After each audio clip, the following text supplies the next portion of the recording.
السلام علیکم رحمۃ اللہ وبرکاتہ۔ خیر مقدم ہے آپ کا فدا نامے میں۔ دوستو، ہم خوش ہیں اور شاداب و فرحاں ہیں کہ ہم لوگ ہماری منزل کا پہلا پڑاؤ ہمارے سامنے نظر آ رہا ہے۔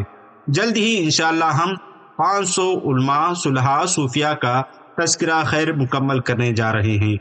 اسی لیے ہم عشر مبشرہ کا ذکر خیر بھی آپ کی بارگاہ میں پیش کرنے کی سعادت حاصل کر رہے ہیں۔ اس درمیان حضرت ابوبکر صدیق رضی اللہ عنہ کے حوالے سے ہمارے کرم فرما علامہ مبلغ اسلام علامہ محمد فروغ قادری صاحب مدث اللہ علی کے کئی بیانات ہمارے اس چینل پر موجود ہیں، لیکن ہم اپنی زبان سے ذکر صدیق اکبر پیش کرنے کی سعادت حاصل کر رہے ہیں۔ اس امید کے ساتھ ناچیز کی زبان سے نکلے ہوئے جملے بارگاہ صدیق اکبر میں قبول ہو اور اپنی مغفرت کا ذریعہ بنے۔ آپ سے درخواست ہے کہ ویڈیو پسند آنے کی صورت میں لائک اور شیئر ضرور کریں اور فدا نامہ یوٹیوب چینل کو سبسکرائب کریں۔ دوستو، جن خوش نصیبوں نے ایمان کے ساتھ سرکار دو عالم صلی اللہ علیہ وسلم کی صحبت پائی، صحبت چاہے ایک لمحے کے لیے ہی ہو اور پھر ایمان پر خاتمہ ہو، انہیں صحابی کہا جاتا ہے۔ یوں تو تمام صحابہ کرام رضوان اللہ تعالی علیہم اجمعین عادل، متقی، پرہیزگار اور اپنے پیارے مصطفیٰ صلی اللہ علیہ وسلم پر جان نچھاور کرنے والے اور رضائے الہی کی خوشخبری پانے کے ساتھ ساتھ بے شمار فضائل و کمالات رکھتے ہیں، لیکن ان مقدس حضرات کی طویل فہرست میں ایک تعداد ان صحابہ کرام کی بھی ہے جو ایسے فضائل و کمالات رکھتے ہیں جن میں کوئی دوسرا شریک نہیں۔ ان میں سر فہرست و عظیم ہستی ہیں۔ جب حضرت سیدنا محمد بن حنفیہ رضی اللہ عنہ نے اپنے والد ماجد حضرت سیدنا علی مرتضیٰ رضی اللہ عنہ سے پوچھا، رسول اللہ صلی اللہ علیہ وسلم کے بعد اس امت کے لوگوں میں سب سے بہترین شخص کون ہیں، تو حضرت سیدنا علی رضی اللہ عنہ نے ارشاد فرمایا حضرت ابوبکر صدیق رضی اللہ عنہ ہیں۔ اے عاشقان رسول، آئیے حضرت سیدنا ابوبکر صدیق رضی اللہ عنہ کی ذات مبارکہ کے متعلق چند فضائل و کمالات آپ کے سامنے گوشگزار کرتے ہیں، جن میں آپ لاسانی و بے مثال نظر آتے ہیں۔ اللہ رب العزت نے حضرت ابوبکر صدیق رضی اللہ عنہ کے لیے قرآن مجید میں صاحب ہی یعنی نبی کے ساتھی اور ثانی اثنین دو میں سے دوسرا فرمایا۔ یہ فرمان کسی اور کے حصے میں نہیں آیا۔ حضرت ابوبکر صدیق رضی اللہ عنہ کا نام صدیق آپ کے رب نے رکھا، آپ کے علاوہ کسی کا نام صدیق نہ رکھا گیا۔ جب کفار مکہ کے ظلم و ستم اور تکلیف رسائی کی وجہ سے نبی کریم صلی اللہ علیہ وسلم نے مکہ معظمہ سے ہجرت فرمائی، تو حضرت ابوبکر صدیق رضی اللہ عنہ ہی سرکار دو عالم صلی اللہ علیہ وسلم کے رفیق ہجرت رہے، اور اسی ہجرت کے موقع پر صرف آپ یعنی حضرت ابوبکر صدیق رضی اللہ عنہ ہی رسول کائنات صلی اللہ علیہ وسلم کے یار غار رہے۔ نبی کریم صلی اللہ علیہ وسلم نے اپنی آخری ایام میں ارشاد فرمایا، مسجد نبوی میں کسی کا دروازہ باقی نہ رہے مگر ابوبکر کا دروازہ بند نہ کیا جائے۔ حضور اکرم صلی اللہ علیہ وسلم نے ارشاد فرمایا، جبریل امین میرے پاس آئے اور میرا ہاتھ پکڑ کر جنت کا دروازہ دکھایا جس سے میری امت جنت میں داخل ہوگی۔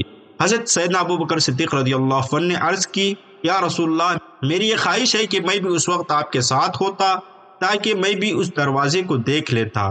رحمت عالم صلی اللہ علیہ وسلم نے ارشاد فرمایا، ابوبکر میری امت میں سب سے پہلے جنت میں داخل ہونے والے شخص تم ہی ہو۔ ایک مرتبہ نبی کریم صلی اللہ علیہ وسلم نے کھانا تیار فرمایا اور صحابہ کرام کو بلایا، سب کو ایک ایک لقمہ عطا فرمایا، جبکہ حضرت ابوبکر صدیق رضی اللہ عنہ کو 3 لقمے عطا فرمائے۔ حضرت سیدنا عباس رضی اللہ عنہ نے اس کی وجہ پوچھی تو ارشاد فرمایا، جب پہلا لقمہ دیا تو حضرت جبریل علیہ السلام نے کہا، اے عتیق تجھے مبارک ہو۔ جب دوسرا لقمہ دیا تو حضرت میکائیل علیہ السلام نے کہا، اے رفیق تجھے مبارک ہو۔ تیسرا لقمہ دیا تو رب کریم نے فرمایا، اے صدیق تجھے مبارک ہو۔ ہجرت سے قبل نبی کریم صلی اللہ علیہ وسلم نے اپنے گھر کے صحن میں مسجد بنائی ہوئی تھی، چنانچہ حضرت سیدتنا عائشہ صدیقہ رضی اللہ عنہا فرماتی ہیں کہ میں نے ہوش سنبھالا تو والدین دین اسلام پر عمل کرتے تھے، تو اللہ صلی اللہ علیہ وسلم دن کے دونوں کناروں یعنی صبح و شام ہمارے گھر تشریف لاتے، اور پھر حضرت ابوبکر صدیق رضی اللہ عنہ کو خیال آیا کہ وہ اپنے گھر کے صحن میں مسجد بنا لیں، پھر وہ اس میں نماز پڑھتے تھے اور بلند آواز سے قرآن کریم کی تلاوت کرتے تھے۔ مشرکین کے بیٹے اور ان کی عورتیں سب اس کو سنتے اور تعجب کرتے اور حضرت ابوبکر صدیق رضی اللہ عنہ کی طرف دیکھتے تھے۔ پیارے آقا صلی اللہ علیہ وسلم نے ایک مرتبہ یوں ارشاد فرمایا، جس شخص کی صحبت اور مال نے مجھے سب لوگوں سے زیادہ فائدہ پہنچایا ہے وہ ابو بکر صدیق ہے۔ اگر میں اپنی امت میں سے کسی کو خلیل گہرا دوست بناتا تو ابو بکر کو بناتا، لیکن اسلامی اخوت قائم ہے۔ پیارے نبی صلی اللہ علیہ وسلم نے ایک دفعہ حضرت ابو بکر صدیق رضی اللہ عنہ سے فرمایا، تم میرے صاحب ہو اور حوض کوثر پر، اور تم میرے صاحب ہو غار میں۔ پیارے نبی صلی اللہ علیہ وسلم نے حضرت سیدنا جبریل امین علیہ السلام سے استفسار فرمایا، میرے ساتھ ہجرت کون کرے گا؟ تو حضرت سیدنا جبریل امین نے عرض کی، ابو بکر آپ کے ساتھ ہجرت کریں گے اور وہ آپ کے بعد آپ کی امت کے معاملات سنبھالیں گے، اور وہ امت میں سب سے افضل اور امت پر سب سے زیادہ مہربان ہوں گے۔ نبی کریم صلی اللہ علیہ وسلم نے ارشاد فرمایا، مجھ پر جس کسی کا احسان تھا میں نے اس کا بدلہ چکا دیا، مگر ابو بکر کے مجھ پر وہ احسانات ہیں جن کا بدلہ اللہ رب العزت انہیں روز قیامت میں عطا فرمائے گا۔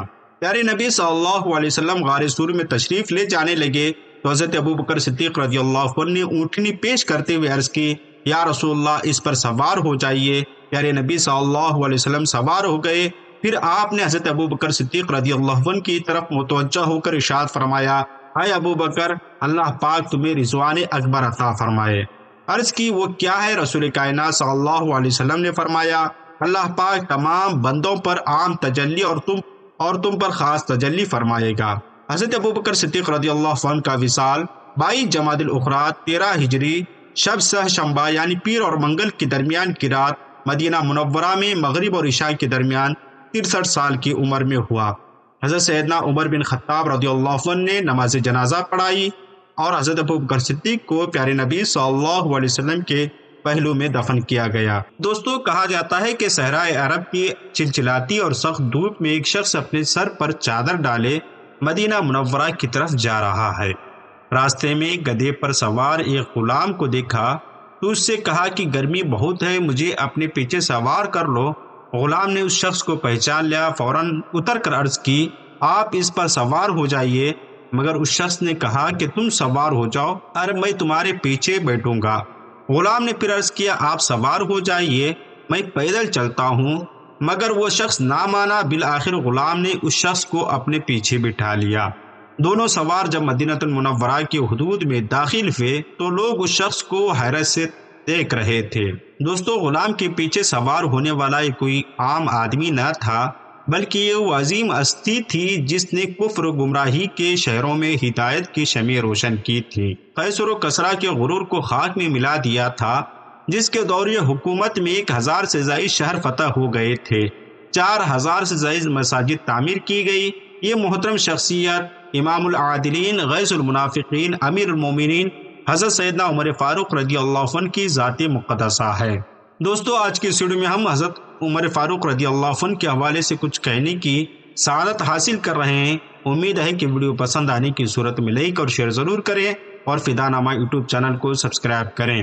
حضرت عمر فاروق رضی اللہ عنہ کی کنیت ابو حفص اور لقب فاروق اعظم ہے۔ حضرت عمر فاروق رضی اللہ عنہ دراز قد، بھاری جسم اور سفید رنگت والے، جبکہ داڑھی مبارکہ گھنی اور گنگرالی تھی۔ حضرت عمر فاروق رضی اللہ عنہ عام الفیل کے 13 سال بعد پیدا ہوئے، یوں آپ کی تاریخ ولادت 583 عیسوی ہے۔ حضرت عمر فاروق رضی اللہ عنہ اشراف قریش میں اپنی ذاتی و خاندانی وجاہت کے لحاظ سے نہایت ہی ممتاز تھے۔ آپ نے زمانے جاہلیت میں کفار مکہ کے لیے کئی جنگوں میں سفارت کے فرائض بھی انجام دیے۔ ایک روایت کے مطابق حضرت عمر فاروق رضی اللہ عنہ نے 49 مردوں کے بعد اور رحمت عالم صلی اللہ علیہ وآلہ وسلم کی دعا سے اعلان نبوت کے 6 سال ایمان لائے۔ حضرت عمر فاروق رضی اللہ عنہ کی ایمان لانے پر مسلمانوں میں خوشی کی لہر دوڑ گئی، یہاں تک کہ کفار و مشرکین یہ کہنے پر مجبور ہو گئے کہ آج ہماری طاقت گھٹ کر آدھی رہ گئی ہے۔ حضرت عمر فاروق رضی اللہ عنہ تمام غزوات میں مجاہدانہ شان و شوکت کے ساتھ کفار سے لڑتے رہے، کئی معرکوں میں سپہ سالار کے فرائض بھی سر انجام دیے، جبکہ وزیر و مشیر کی حیثیت سے تمام اسلامی معاملات، صلح و جنگ وغیرہ کی تمام منصوبہ بندیوں میں حضور نبی کریم صلی اللہ علیہ وسلم اور حضرت ابو بکر صدیق رضی اللہ عنہ کے رفیق کار رہے۔ حضرت عمر فاروق رضی اللہ عنہ زہد و تقوی، عدل و انصاف، خدا خوفی کے جس مقام پر فائز تھے وہ آپ ہی کا حصہ تھا۔ سفر ہو یا حضر، گھر میں ہو یا باہر، آپ نے اپنی زندگی نہایت سادگی سے بسر کی، جہاں آرام کرنا ہوتا تو زمین پر چادر بچھاتے اور اس پر لیٹ جاتے، کبھی درخت پر چادر ڈال کر اس کے سائے میں آرام کر لیتے۔ ایک مرتبہ خطبہ دیا تو اس وقت بدن پر موجود چادر میں 12 پیوند لگے ہوئے تھے۔ حضرت عمر فاروق ایک عظیم سلطنت کے عظیم امیر ہونے کے باوجود عاجزی کا یہ عالم تھا کہ ایک بار کندھے پر پانی سے بھرا ہوا مشکزہ اٹھایا ہوا تھا۔ کسی نے عرض کی، اے مسلمانوں کے امیر، یہ کام آپ کے لیے مناسب نہیں ہے۔ تو حضرت عمر فاروق نے فرمایا، میرے پاس لوگوں کے وفد در وفد آتے ہیں، جس کی وجہ سے مجھے اپنے دل میں فخر و بڑائی کی لہر محسوس ہوئی، لہذا مشکزہ اٹھا کر اس لہر کو پاش پاش کر دینا چاہتا ہوں۔ پھر ایک انصاری صحابیہ رضی اللہ عنہ کے گھر کے قریب تشریف لائے اور ان کے برتنوں کو پانی سے بھر دیا۔ حضرت عمر فاروق رضی اللہ عنہ مدینہ منورہ کے بچوں سے اپنے لیے دعا کراتے کہ دعا کرو کہ عمر کی بخشش ہو جائے۔ آپ کی زبان اقدس پر اکثر اللہ اکبر جاری رہا کرتا تھا۔ سن 13 ہجری میں مسند خلافت پر حضرت عمر فاروق رضی اللہ عنہ جلوہ افروز ہوئے اور 10 سال 6 ماہ تک فائز رہے۔ یہ حضرت عمر فاروق رضی اللہ عنہ کے لیے رسول کریم کی صحبت اور تربیت کا گہرا اثر تھا کہ اسلامی احکامات نافذ کرنے اور ان پر عمل کروانے میں کسی قسم کی کوئی رعایت نہیں کرتے تھے۔ چنانچہ ایک مرتبہ بازار میں ایک بہت موٹا اونٹ فروخت ہوتے دیکھا تو پوچھا، یہ اونٹ کس کا ہے؟ لوگوں نے بتایا، آپ کے بیٹے کا ہے۔ فوراً بیٹے کو بلایا اور اونٹ کے موٹا تازہ ہونے کا سبب دریافت فرمایا۔ انہوں نے عرض کی، یہ اونٹ سرکاری چراگاہ میں چرتا ہے، اس لیے اتنا فربا ہو گیا ہے۔ حضرت عمر فاروق رضی اللہ عنہ نے فرمایا، اس اونٹ کو بیچ کر اونٹ کی عام رقم اپنے پاس رکھ لو اور باقی رقم سرکاری خزانے میں جمع کر دو۔ حضرت عمر فاروق رضی اللہ عنہ کو کسی شخص کو کسی صوبے پر یا حاکم مقرر کرنا ہوتا تو اس کے تمام مال و اثاثوں کی فہرست لکھوا کر اپنے پاس محفوظ رکھ لیتے تھے۔ بعد میں جن افسروں کے اثاثے زائد ہوتے اور وہ ان کی کوئی صحیح وجہ بیان نہ کر پاتے تو ان اثاثوں کو بیت المال میں جمع کروانے کا حکم عطا فرما دیتے۔ حضرت عمر فاروق رضی اللہ عنہ خود فرمایا کرتے تھے کہ لوگ تب تک راہ راست پر رہتے ہیں جب تک ان کے رہنما سربراہ راہ راست پر رہتے ہیں۔ حضرت عمر فاروق رضی اللہ عنہ نماز کے معاملے میں کسی دوسری چیز کو اہمیت نہیں دیتے تھے۔ حضرت عمر فاروق رضی اللہ عنہ نے اپنے تمام صوبوں کے گورنروں کے پاس یہ فرمان بھیجا کہ میرے نزدیک نماز سب کاموں میں اہم ہے۔ جس نے نماز کی حفاظت کی اس پر ہمیشگی اختیار کی، اس نے اپنا دین محفوظ کر لیا، اور جس نے اسے ضائع کیا وہ دیگر معاملات کو بھی ضائع کر دے گا۔ تاریخ عالم کی اس عظیم حکمران کی پوری زندگی عزت و شرافت، عظمت کے کارناموں کی اعلیٰ مثال تھی۔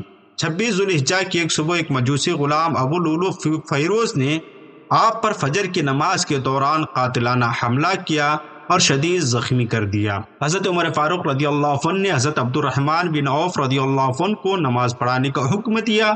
جب لوگ آپ یعنی حضرت عمر فاروق رضی اللہ عنہ کو اٹھا کر آپ کے گھر میں لائے تو مسلسل خون بہنے کی وجہ سے آپ پر غشی طاری ہو چکی تھی۔ ہوش میں آتے ہی حضرت عمر فاروق نے اپنے بیٹے کا ہاتھ پکڑ کر انہیں اپنے پیچھے بٹھا لیا اور وضو کر کے نماز فجر ادا کی، پھر چندی شدید زخمی حالت میں گزر کر اپنی جان آفرین کے سپرد فرما دی۔ حضرت صہیب رضی اللہ عنہ نے آپ کی نماز جنازہ پڑھائی اور حضرت عمر فاروق رضی اللہ عنہ کے یکم محرم الحرام 24 ہجری روز رسول میں خلیفہ اول حضرت ابو بکر صدیق رضی اللہ عنہ کے پہلو میں دفن کیا گیا۔ حضرت عمر فاروق رضی اللہ عنہ کے بوقت شہادت عمر مبارک 63 برس کی تھی۔ حضرت عمر فاروق رضی اللہ عنہ سے روایت کردہ احادیث کی تعداد تقریباً 537 ہے۔ دوستو، نبی رحمت صلی اللہ تعالی علیہ وآلہ وسلم فرماتے ہیں، اگر میری 10 بیٹیاں بھی ہوتی تو ایک کے بعد دوسری سے تمہارا نکاح کر دیتا، کیونکہ میں تم سے راضی ہوں۔ نبی رحمت صلی اللہ علیہ وسلم کے اعزازی اور رضامندی کی کلمات مسلمانوں کی اس عظیم خیرخواہ، ہمدرد اور غمگسار ہستی کے لیے ہیں جسے خلیفہ ثالث یعنی تیسرے خلیفہ امیر المومنین حضرت عثمان غنی ذو النورین رضی اللہ عنہ کے نام سے جانا اور پہچانا جاتا ہے۔ آج کی ویڈیو میں ہم حضرت عثمان غنی رضی اللہ عنہ کی بارگاہ میں مختصر سا خراج عقیدت پیش کر رہے ہیں، اس امید کے ساتھ کریم آقا ہماری مدح سرائی کو قبول فرما کر کرم کے 2-4 ٹکڑے خیرات کے طور پر ہماری جولیوں میں ڈال دیں۔ دوستو ویڈیو پسند آنے کی صورت میں لائک اور شیئر ضرور کریں اور فدا نامہ یوٹیوب چینل کو سبسکرائب کریں۔ حضرت عثمان غنی رضی اللہ عنہ عام الفیل یعنی ابرہہ کے مکہ مکرمہ پر ہاتھیوں کے حملے کے 6 سال بعد مکہ المکرمہ میں پیدا ہوئے۔ حضرت عثمان غنی رضی اللہ عنہ ان خوش نصیب شخصیتوں میں سے ہیں جنہوں نے ابتدا ہی میں داعی اسلام پیارے مصطفیٰ صلی اللہ علیہ وسلم کی پکار پر لبیک کہا۔ اسلام لانے کے بعد چچا حکم بن ابو العاص نے حضرت عثمان غنی رضی اللہ عنہ کو رسیوں سے باندھ دیا اور دین اسلام چھوڑنے کا کہا تو حضرت عثمان غنی رضی اللہ عنہ نے اسے صاف صاف فرما دیا، میں دین اسلام کو کبھی بھی نہیں چھوڑوں گا اور نہ ہی کبھی دین اسلام سے جدا ہوں گا۔ حضرت عثمان غنی رضی اللہ عنہ کا سینہ چوڑا تھا اور قد درمیانہ تھا، نہ زیادہ لمبا نہ زیادہ چھوٹا، اور خد و خال حسین تھے جنہیں گندمی رنگ نے اور پرکشش یعنی اٹریکٹیو بنا دیا تھا، جبکہ زرد خضاب میں رنگی ہوئی بڑی داڑھی چہرے پر بہت بھلی معلوم ہوتی تھی۔ حضرت عثمان غنی رضی اللہ عنہ نے رحمت عالم صلی اللہ علیہ وسلم کی 2 شہزادیوں رضی اللہ عنہما سے ایک کے بعد دیگرے نکاح کر کے ذو النورین یعنی 2 نور والے لقب سے ملقب ہوئے۔ حضرت سیدنا لوط علیہ السلام کے بعد حضرت عثمان غنی رضی اللہ عنہ سب سے پہلی ہستی ہیں جنہوں نے رضائے الہی کے خاطر اپنے اہل خانہ کے ساتھ ہجرت فرمائی، اور ہجرت بھی ایک نہیں بلکہ 2 دفعہ ہجرت کی سعادت پائی، ایک مرتبہ حبشہ کی طرف اور دوسری بار مدینہ منورہ کی جانب۔ حضرت عثمان غنی رضی اللہ عنہ نے دنیا میں قرآن کریم کی نشر و اشاعت فرما کر امت مسلمہ پر احسان عظیم فرمایا اور جامع القرآن ہونے کا اعزاز پایا۔ حضرت عثمان غنی رضی اللہ عنہ نے زمانے جاہلیت میں بھی نہ کبھی شراب پی، نہ بدکاری کے قریب گئے، اور نہ کبھی چوری کی، نہ گانا گایا اور نہ ہی کبھی جھوٹ بولا۔ حضرت عثمان غنی رضی اللہ عنہ ادب، سخاوت، خیر خواہی، حیا، سادگی، عاجزی، رحم دلی، دل جوئی، فکر آخرت اور اتباع سنت اور خوف خدا آپ رضی اللہ عنہ کی سیرت مبارکہ کے روشن پہلو ہیں۔ حضرت عثمان غنی رضی اللہ عنہ قادب رسول ایسا تھا کہ جس ہاتھ سے رسول کائنات صلی اللہ علیہ وسلم کی دست حق پرست پر بیعت کا شرف حاصل کیا، اس ہاتھ سے کبھی اپنی شرمگاہ کو بھی نہیں چھوا۔ حضرت عثمان غنی رضی اللہ عنہ کی سخاوت کا مت پوچھے کیا عالم تھا۔ آپ کی اسی سخاوت کے غزوہ تبوک کے موقع پر مسلمانوں کی بے سر و سامانی کو دیکھتے ہوئے پہلی دفعہ 100 اونٹ اور دوسری مرتبہ 200 اونٹ اور تیسری مرتبہ 300 اونٹ دینے کا وعدہ فرمایا، مگر حاصل کرنے کے وقت آپ نے 950 اونٹ، 50 گھوڑے اور 1000 اشرفیاں، پھر بعد میں 10,000 اشرفیاں اور پیارے نبی کی بارگاہ میں پیش کی۔ آپ کی خیر خواہی کا یہ عالم تھا کہ ہر جمعہ کو ایک غلام آزاد فرمایا کرتے، اگر کسی جمعہ ناغا ہو جاتا تو اگلے جمعہ 2 غلام آزاد فرماتے۔ آپ کے شرم و حیا کا عالم یہ تھا کہ جب بند کمرے میں بھی غسل کر رہے ہوتے اپنے کپڑے نہ اتارتے اور نہ ہی اپنی کمر سیدھی کر پاتے۔ لباس میں بھی سادگی تھی، سراپا سادگی اور عجز و انکساری آپ میں کوٹ کوٹ کر بھری ہوئی تھی۔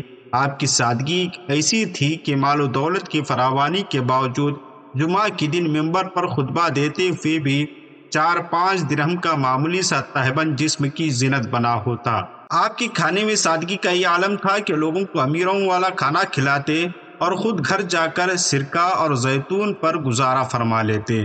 آپ کی عاجزی پر عاجزی بھی قربان جائے، خلافت جیسی عظیم منصب پر فائز ہونے کے باوجود خچر پر سوار ہوتے تو پیچھے غلام کو بٹھانے میں کوئی شرم یا عار محسوس نہیں فرماتے۔ آپ خادم یا غلام کے آرام کا بھی خیال فرماتے اور رات کے وقت کوئی کام پڑتا تو خادموں کو جگانا مناسب نہ سمجھتے اور بلکہ اپنا کام اپنے ہاتھ سے ادا فرما لیتے۔ ایک مرتبہ حضرت مغیرہ بن شعبہ رضی اللہ عنہ کی غلام کا نکاح ہوا تو اس نے آپ کو شرکت کی دعوت دی۔ حضرت عثمان غنی رضی اللہ عنہ تشریف لائے اور فرمایا، میں روزے سے ہوں مگر میں نے یہ پسند کیا کہ تمہاری دعوت قبول کر لوں اور تمہارے لیے برکت کی دعا کروں۔ حضرت عثمان غنی رضی اللہ عنہ رات کے ابتدائی حصے میں آرام کر کے رات پر عبادت فرمایا کرتے تھے جبکہ دن نفلی روزے میں گزر جاتا۔ قرآن کریم کے ایسے عاشق تھے کہ ایک رکعت میں ختم قرآن فرما لیتے اور خود فرمایا کرتے تھے کہ اگر تمہارے دل پاک ہوں تو کلام الہی سے کبھی بھی سیر نہ ہوں گے۔ حضرت عثمان غنی رضی اللہ عنہ عشر مبشرہ یعنی 10 جنت کی خوشخبری پانے والے صحابہ کرام میں شامل ہونے کے باوجود فکر آخرت ایسی کرتے جب کسی قبر کے پاس کھڑے ہوتے تو اس قدر روتے کہ آنسوؤں سے حضرت عثمان غنی رضی اللہ عنہ کی ریش مبارک یعنی داڑھی مبارک تر ہو جایا کرتی تھی۔ حضرت عثمان غنی رضی اللہ عنہ ایک مرتبہ مسجد کے دروازے پر بیٹھ کر بکری کی دستی کا گوشت منگوایا اور کھایا اور بغیر تازہ وضو کیے نماز ادا کی۔ پھر فرمایا کہ رسول صلی اللہ علیہ وسلم نے اسی جگہ بیٹھ کر یہی کھایا تھا اور اسی طرح کیا تھا۔ حضرت عثمان غنی رضی اللہ عنہ ایک بار اپنے غلام سے فرمایا، میں نے ایک مرتبہ تمہارا کان کھینچا تھا، تم مجھ سے اس کا بدلہ لے لو۔ اور اس نے کان پکڑا تو فرمایا زور سے کھینچو۔ پھر فرمایا کتنی اچھی بات ہے کہ قصاص کا معاملہ دنیا ہی میں ہے اور آخرت میں نہیں ہے۔ حضرت عثمان غنی رضی اللہ عنہ یکم محرم الحرام 24 ہجری کو مسند خلافت پر فائز ہوئے اور حضرت عثمان غنی رضی اللہ عنہ کے دور خلافت میں افریقہ اور ملک روم کا بڑا علاقہ اور کئی بڑے شہر اسلامی سلطنت کا حصہ بنے۔ 26 ہجری میں مسجد حرام کی توسیع کی، جبکہ 29 ہجری میں مسجد نبی شریف کی توسیع کرتے ہوئے پتھر کے ستون اور ساگوان کی لکڑی کی چھت بنوائی۔ حضرت عثمان غنی رضی اللہ عنہ 12 سال خلافت پر فائز رہ کر 18 ذوالحجہ 35 ہجری میں بروز جمعہ روزے کی حالت میں تقریباً 82 سال کی طویل عمر پا کر نہایت مظلومیت کے ساتھ جام شہادت نوش فرمایا۔ شہادت کے بعد حضرت سیدنا عبداللہ بن عباس رضی اللہ عنہما نے رحمت عالم صلی اللہ علیہ وسلم کو خواب میں فرماتے ہوئے سنا، بے شک عثمان رضی اللہ عنہ کو جنت میں عالیشان دلہا بنایا گیا ہے۔ خلیفہ چہارم امیر المومنین حضرت سیدنا علی بن ابی طالب رضی اللہ عنہ عام الفیل کے 30 برس بعد جبکہ حضور نبی کریم صلی اللہ علیہ وآلہ وسلم کے اعلان نبوت فرمانے سے 10 سال قبل پیدا ہوئے۔ حضرت علی کرم اللہ وجہ الکریم 4 بھائیوں میں سب سے چھوٹے بھائی تھے۔ بہن بھائیوں میں حضرت عقیل اور حضرت جعفر طیار، حضرت ام ہانی اور حضرت جمانہ رضی اللہ تعالی علیہم اجمعین دولت ایمان سے سرفراز ہو چکے تھے۔ حضرت مولا علی کرم اللہ وجہ الکریم نے حضور نبی کریم صلی اللہ علیہ وسلم کے کنار اقدس میں پرورش پائی اور حضور اکرم صلی اللہ تعالی علیہ وسلم کی گود میں ہوش سنبھالا۔ آنکھ کھلتے ہی محمد رسول اللہ صلی اللہ علیہ وآلہ وسلم کا جمال جہاں آرا دیکھا اور حضور اکرم صلی اللہ علیہ وسلم ہی کی باتیں سنی، عادتیں سیکھی۔ ہرگز بتوں کی نجاست سے آپ کا دامن داغدار نہ ہوا، اسی لیے آپ کو لقب کرم اللہ وجہ الکریم جیسا عظیم لقب ملا۔ حضرت علی رضی اللہ عنہ کی کنیت ابو الحسن اور ابو تراب ہے۔ حضرت علی رضی اللہ عنہ اور حضرت سیدتنا بی بی فاطمہ رضی اللہ عنہا کا بابرکت نکاح 2 ہجری ماہ صفر رجب یا رمضان میں ہوا۔ حضرت بی بی فاطمہ رضی اللہ عنہا کے جہیز میں ایک چادر، کھجور کی چھال سے بھرا ہوا ایک تکیہ، ایک پیالہ اور آٹا پیسنے کی 2 چکیاں تھیں۔ حضرت فاطمہ الزہرا رضی اللہ عنہا کی رہائش کے لیے حضرت علی کرم اللہ وجہ الکریم کا گھر کاشان اقدس پیارے مصطفیٰ صلی اللہ علیہ وسلم کے گھر سے دور تھا، اس لیے حضرت سیدنا حارثہ بن نعمان رضی اللہ عنہ نے کاشان اقدس سے قریب اپنا ایک گھر حضرت علی و فاطمہ الزہرا رضی اللہ عنہا کے لیے پیش کر دیا۔ ابتدائی 3 دن ان دونوں مقدس ہستیوں نے دن میں روزے رکھے اور رات عبادت الہی میں بسر کی۔ گھر کے کام کاج مثلاً چکی پیسنا، جھاڑو دینا، کھانا پکانے وغیرہ کے کام حضرت بی بی فاطمہ الزہرا رضی اللہ عنہا کیا کرتی تھیں، اور باہر کے کام مثلاً بازار سے سودا سلف لانا، اونٹ کو پانی پلانا وغیرہ جیسے کام حضرت علی کرم اللہ وجہ الکریم کے ذمہ داریوں میں شامل تھا۔ حضرت فاطمہ رضی اللہ عنہا جو حضرت علی کرم اللہ وجہ کی والدہ بھی تھیں، حضرت فاطمہ الزہرا رضی اللہ عنہا حضرت علی کرم اللہ وجہ کی والدہ ماجدہ کی خدمت بھی فرمایا کرتی تھیں۔ چنانچہ حضرت علی کرم اللہ وجہ الکریم نے اپنی والدہ ماجدہ کی خدمت میں کہا، حضرت فاطمہ الزہرا آپ کے گھر کے کاموں سے بے پرواہ کر دیں گی۔ حضرت علی اور حضرت فاطمہ الزہرا رضی اللہ عنہا کے پاس ایک ہی بستر تھا، وہ بھی مینڈے کی کھال کا، اور جسے رات کو بچھا کر آرام کیا جاتا، پھر صبح کو اسی کھال پر گھاس دانے ڈال کر اونٹ کے لیے چارے کا انتظام کیا جاتا، اور گھر میں کوئی خادم بھی نہ تھا۔ ایک روز پیارے مصطفیٰ صلی اللہ علیہ وسلم حضرت علی کے گھر تشریف لائے اور فرمایا، میرے بچے یعنی حسن اور حسین کہاں ہیں؟ حضرت فاطمہ الزہرا رضی اللہ عنہا نے عرض کی، آج ہم لوگ صبح اٹھے تو گھر میں ایک چیز بھی ایسی نہ تھی جس کو کوئی چکھ سکے۔ بچوں کے والد نے کہا کہ میں ان دونوں کو لے کر باہر جاتا ہوں، اور گھر پر رہیں گے تو تمہارے سامنے روئیں گے، اور تمہارے پاس کچھ بھی نہیں ہے کہ کھلا پلا کر چپ کروا سکو۔ چنانچہ وہ فلاں یہودی کی طرف گئے ہیں رسول اکرم صلی اللہ علیہ وآلہ وسلم وہاں تشریف لے گئے۔ نبی کریم صلی اللہ علیہ وسلم نے دیکھا کہ دونوں بچے صراحی سے کھیل رہے ہیں اور ان کے سامنے بچی کچھی کھجوریں ہیں۔ رسول اکرم صلی اللہ علیہ وآلہ وسلم نے فرمایا، علی دھوپ تیز ہونے سے پہلے اپنے بچوں کو گھر لے چلو۔ آپ نے عرض کی، یا نبی اللہ صلی اللہ علیہ وسلم، آج صبح سے گھر میں ایک دانہ بھی نہیں ہے، اگر آپ تھوڑی دیر تشریف رکھیں تو میں فاطمہ زہرا رضی اللہ عنہا کے لیے کچھ بچی کچھی کھجوریں لے جمع کر لوں۔ یہ سن کر پیارے مصطفیٰ صلی اللہ علیہ وآلہ وسلم بیٹھ گئے۔ حضرت علی کرم اللہ وجہہ الکریم نے کچھ کھجوریں جمع کر کے ایک کپڑے میں باندھ لی۔ ایک مرتبہ حسین کریمین رضی اللہ عنہم بیمار ہوئے اور حضرت علی کرم اللہ وجہہ الکریم اور حضرت فاطمہ زہرا رضی اللہ عنہا بچوں کی صحت یابی کے لیے 3 روزوں کی منت مان لی۔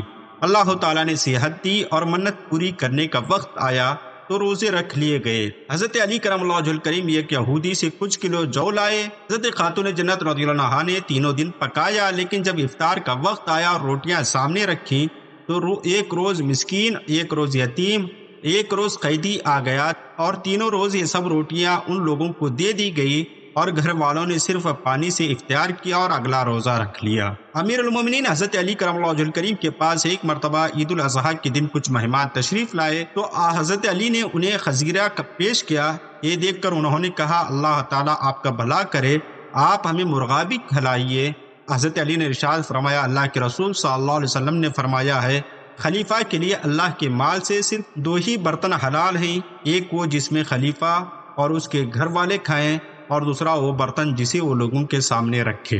حضرت علی کرم اللہ وجہہ الکریم کے حوالے سے ہمارے چینل پر بے شمار ویڈیوز ہیں جو مبلغ اسلام سفیر اسلام حضرت علامہ محمد فروغ القادری صاحب کے بیانات ہیں، آپ ان کو ضرور سماعت فرمائے۔ ہم مختصر سا ذکر خیر حضرت علی کی بارگاہ میں اور آپ کے حضور پیش کر رہے ہیں، امید ہے کہ اس ویڈیو کو پسند کریں گے۔ حضرت بی بی فاطمہ زہرا رضی اللہ عنہا کی زندگی میں حضرت علی وجہ الکریم کو دوسرے نکاح کی اجازت نہ تھی، لیکن ان کے وصال کے بعد حضرت علی کرم اللہ وجہہ الکریم نے ایک کے بعد دیگرے کئی نکاح فرمائے۔ حضرت علی رضی اللہ عنہ کے 14 لڑکے اور 18 لڑکیاں تھیں۔ بی بی فاطمہ زہرا رضی اللہ عنہا کے بطن مبارک سے امام حسن، امام حسین، حضرت محسن، بی بی زینب اور بی بی ام کلثوم رضی اللہ عنہم پیدا ہوئے۔ حضرت محسن کا بچپن میں ہی انتقال ہو گیا تھا۔ حضرت سیدنا عبداللہ ابن مسعود رضی اللہ عنہ ارشاد فرماتے ہیں کہ امیر المومنین حضرت سیدنا علی رضی اللہ عنہ ایسے عالم تھے جن کے پاس قرآن کریم کے ظاہر و باطن دونوں کا علم تھا۔ قرآن کریم کی آیت کے ظاہر اور باطن کی وضاحت کرتے ہوئے حکیم الامت حضرت مفتی احمد یار خان نعیمی رحمہ اللہ علیہ فرماتے ہیں، ظاہری مراد اس کا لفظی ترجمہ ہے اور باطنی مراد اس کا منشا اور مقصد یا ظاہر شریعت ہے، یا باطن طریقت یا ظاہر احکام ہیں۔ باطن اسرار یا ظاہر وہ ہے جس پر علماء مطلع ہیں، اور باطن وہ ہے جس سے صوفیاء اکرام خبردار ہیں، یا ظاہر وہ جو نقل سے معلوم ہو، باطن وہ جو کشف سے معلوم ہو۔ صحابہ اکرام علیہ رحمۃ رضوان کو اگر کسی معاملے میں حضرت علی کے فتوے کا علم ہو جاتا تو صحابہ اکرام آپ کے فتوے پر عمل کر دیا کرتے تھے۔ چنانچہ حضرت عبداللہ ابن عباس رضی اللہ عنہ فرماتے ہیں، جب کوئی معتبر شخص ہمیں حضرت علی رضی اللہ عنہ کا فتویٰ بتاتا تو ہم اس سے تجاوز نہ کرتے۔ حضرت سیدنا عبداللہ ابن مسعود رضی اللہ عنہ فرماتے ہیں کہ حضرت سیدنا علی المرتضیٰ رضی اللہ عنہ اہل مدینہ میں علم میراث سب سے زیادہ جانتے تھے۔ حضرت علی رضی اللہ عنہ سے 586 احادیث مبارکہ مروی ہیں جو کتب احادیث میں اپنی خوشبوئیں بکھیر رہی ہیں۔ سن 40 ہجری میں 17 یا 19 رمضان المبارک کو فجر کی نماز کے لیے جاتے ہوئے راستے میں حضرت علی رضی اللہ عنہ پر قاتلانہ حملہ ہوا، جس میں حضرت علی رضی اللہ عنہ شدید زخمی ہوئے اور 21 رمضان المبارک کی رات کو جام شہادت نوش فرما گئے۔ حضرت طلحہ رضی اللہ عنہ کا اخلاقی پایہ نہایت اعلیٰ و عرفہ تھا۔ خشیت الہی اور رسول کائنات صلی اللہ علیہ وسلم کی محبت سے ان کا سینہ معمور تھا۔ اسلام کی راہ میں ان کو جان کے ساتھ ساتھ مال کی قربانی سے بھی کبھی دریغ نہ تھا۔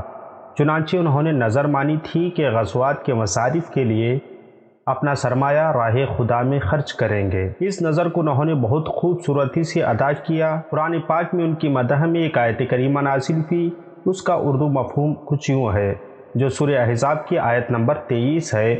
کچھ آدمی ایسے ہیں جنہوں نے اللہ سے جو کچھ عہد کیا اس کو سچا کر دکھایا۔ چنانچہ بعض ان میں سے وہ ہیں جنہوں نے اپنی نظر پوری کی۔ حضرت طلحہ اقلیم سخاوت کے بادشاہ تھے۔ غزوہ ذی العسرہ میں آپ نے تمام مجاہدین اسلام کی دعوت کا اہتمام کیا تھا۔ حضرت طلحہ کا نام طلحہ اور کنیت ابو محمد، فیاض اور خیر لقب تھا۔ آپ کے والد کا نام عبید اللہ اور والدہ کا نام صحبہ تھا۔ حضرت طلحہ رضی اللہ عنہ کا نسب چھٹی پشت میں حضرت سرور کائنات صلی اللہ علیہ وسلم کے نسب سے مل جاتا ہے۔ حضرت طلحہ کے والد عبید اللہ نے پیارے نبی صلی اللہ علیہ وسلم کے بعثت سے قبل یا کم از کم حضرت طلحہ کے اسلام قبول کرنے سے پہلے وفات پائی۔ البتہ حضرت طلحہ کی والدہ حضرت صحبہ رضی اللہ عنہا طویل عمر پائی اور وہ مسلمان ہوئی۔ امیر المومنین حضرت عثمان غنی رضی اللہ عنہ کے محصور ہونے کے وقت تک آپ کی والدہ زندہ رہیں۔ چنانچہ ایک روایت میں ہے کہ جب صحبہ رضی اللہ عنہا کو امیر المومنین کے محصور ہونے کی خبر ملی تو وہ گھر سے نکلی اور اپنے صاحبزادہ حضرت طلحہ رضی اللہ عنہ سے خواہش کی کہ وہ اپنے اثر سے مفسدین کو دور کر دیں۔ اس وقت خود حضرت طلحہ رضی اللہ عنہ کی عمر 60 برس تھی۔ حضرت طلحہ رضی اللہ عنہ ہجرت نبی سے 24-25 برس قبل پیدا ہوئے اور آپ کی ابتدائی حالات معلوم نہیں ہیں، لیکن اس قدر یقینی ہے کہ ان کو بچپن ہی سے تجارتی مشاغل میں مصروف ہونا پڑا اور دور دراز کے ممالک کے سفر کا بھی اتفاق ہوا۔ آپ کے اولاد میں محمد، عمران، عیسیٰ، اسماعیل، اسحاق، زکریا، یعقوب، موسیٰ، یوسف، ان کے علاوہ 4 صاحبزادیاں بھی تھیں: ام اسحاق، عائشہ، صحابہ اور مریم۔ غالباً آپ کی 17-18 برس کی عمر تھی۔ تجارتی اغراض سے بصرہ تشریف لے گئے۔ وہاں ایک راہب نے حضرت سرور کائنات صلی اللہ علیہ وسلم کی مبعوث ہونے کی خوشخبری سنا دی۔ جب مکہ واپس آئے تو پیارے نبی صلی اللہ علیہ وسلم کی بارگاہ میں حضرت ابو بکر صدیق رضی اللہ عنہ کے وساطت سے حاضر ہوئے اور اسلام قبول کر لیا۔ اس طرح حضرت طلحہ رضی اللہ عنہ ان 8 آدمیوں میں سے ہیں جو ابتدائی اسلام کی دولت سے مالا مال ہو گئے اور آخر کار خود کو بھی آسمان اسلام کے روشن ستارے بنا کر چمکے۔ اسلام لانے کے بعد حضرت طلحہ رضی اللہ عنہ بھی عام مسلمانوں کی طرح کفار و مشرکین کے ظلم و ستم کا نشانہ بنے۔ عثمان بن عبید اللہ جو نہایت سخت مزاج اور ظالم شخص تھا، جو حضرت طلحہ رضی اللہ عنہ کا حقیقی بھائی تھا، حضرت طلحہ اور حضرت ابو بکر صدیق رضی اللہ عنہ کو ایک ہی رسی میں باندھ کر ان پر تشدد کرتا اور کہتا کہ نئے مذہب سے باز آ جاؤ، لیکن توحید کا نشہ ایسا نہ تھا جو چڑھ کر اتر جائے۔ مکہ میں پیارے نبی صلی اللہ علیہ وسلم نے حضرت زبیر بن عوام رضی اللہ عنہ سے ان کا بھائی چارہ کروا دیا تھا۔ چنانچہ جب پیارے نبی صلی اللہ علیہ وسلم حضرت ابو بکر صدیق رضی اللہ عنہ کے ساتھ مدینہ طیبہ کی طرف ہجرت فرما رہے تھے، اس وقت حضرت طلحہ رضی اللہ عنہ اپنے تجارتی قافلے کے ساتھ ملک شام سے واپس آ رہے تھے۔ راہ میں ملاقات ہوئی۔ انہوں نے ان دونوں کی خدمت میں کچھ شامی کپڑے پیش کیے اور عرض کی کہ اہل مدینہ نہایت بے چینی اور اضطرابی کیفیت کے ساتھ آپ کا انتظار کر رہے ہیں۔ حضرت طلحہ رضی اللہ عنہ مکہ پہنچ کر اپنی کاروباری معاملات سے فراغت حاصل کی اور ابو بکر صدیق رضی اللہ عنہ کے اہل و عیال کو لے کر مدینہ پہنچے۔ حضرت اسعد بن زرارہ رضی اللہ عنہ نے ان کو اپنا مہمان بنایا اور پیارے نبی صلی اللہ علیہ وسلم نے حضرت ابی بن کعب رضی اللہ عنہ سے ان کا بھائی چارہ کرا دیا۔ ہجرت مدینہ کے دوسرے سال سے غزوات کا سلسلہ شروع ہوا۔ کفر و شرک کا پہلا مارکہ بدر کی صورت میں ظاہر ہوا۔ حضرت طلحہ رضی اللہ عنہ اور حضرت سعید بن زید رضی اللہ عنہ کسی خاص مہم پر مامور ہو کر ملک شام تشریف لے گئے، اس لیے شریک نہ ہو سکے۔ واپس آئے تو دربار رسالت میں حاضر ہو کر غزوہ بدر کے مالی غنیمت میں سے اپنے حصے کی درخواست کی۔ سرور کائنات صلی اللہ علیہ وسلم نے مالی غنیمت میں سے حصہ دیا اور فرمایا کہ تم جہاد کے ثواب سے بھی محروم نہیں ہو۔ غزوہ احد میں پہلے مسلمانوں کی فتح ہوئی اور کفار بھاگ کھڑے ہوئے، لیکن مسلمان جیسے ہی اپنی اپنی جگہ سے ہٹے تو کفار نے پلٹ کر حملہ کر دیا۔ اس ناگہانی حملے نے مسلمانوں کو ایسا بدحواس کیا کہ جو جس طرف تھا اسی طرف بھاگ کھڑے ہوا۔ میدان جنگ میں صرف 10-12 آدمی ثابت قدم رہ پائے تھے، لیکن وہ سب نبی پاک صلی اللہ علیہ وسلم سے دور لڑائی میں مصروف تھے۔ اسی وقت صرف حضرت طلحہ رضی اللہ عنہ جانثاری کی حیرت انگیز مناظر دکھا رہے تھے۔ کفار کا ہر طرف سے نرغہ تھا، تیروں کی بارش ہو رہی تھی۔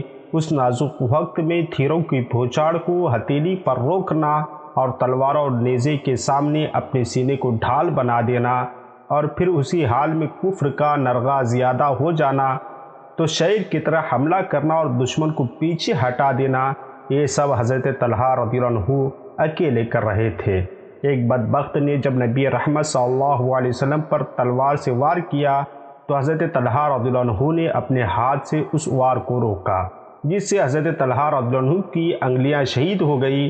اسی اثناء میں دوسرے صحابہ بھی آ پہنچے اور نبی پاک صلی اللہ علیہ وسلم کو محفوظ مقام پر منتقل کیا گیا۔ حضرت طلحہ رضی اللہ عنہ کا تمام بدن زخموں سے چور ہو گیا تھا۔ حضرت ابوبکر صدیق رضی اللہ عنہ نے ان کے جسم پہ 75 زخم شمار کیے۔ درباری رسالت سے اسی جان بازی کے صلے میں خیر کا لقب مرحمت ہوا۔ حضرت ابوبکر صدیق رضی اللہ عنہ غزوہ احد کا تذکرہ کرتے تو فرماتے یہ طلحہ کا محسوس دن تھا۔ حضرت عمر رضی اللہ عنہ حضرت طلحہ کو صاحب احد فرمایا کرتے تھے۔ احد سے فتح مکہ تک جس قدر غزوات ہوئے، حضرت طلحہ رضی اللہ عنہ سب میں نمایاں شریک رہے، بیعت رضوان کے وقت بھی موجود تھے۔ فتح مکہ کے بعد غزوہ حنین پیش آیا، اس مارکے میں بھی ثابت قدم اصحاب کے صف میں آپ شامل تھے۔ 9 ہجری میں پیارے نبی صلی اللہ علیہ وسلم کو خبر ملی کہ قیصر روم بڑے ساز و سامان کے ساتھ عرب پر حملہ آور ہونا چاہتا ہے، تو اس کے لیے پیارے نبی صلی اللہ علیہ وسلم نے صحابہ کرام رضی اللہ عنہم کو تیاری کا حکم دیا اور جنگی اسباب و سامان کے لیے مال و زر صدقہ کرنے کی ترغیب دی۔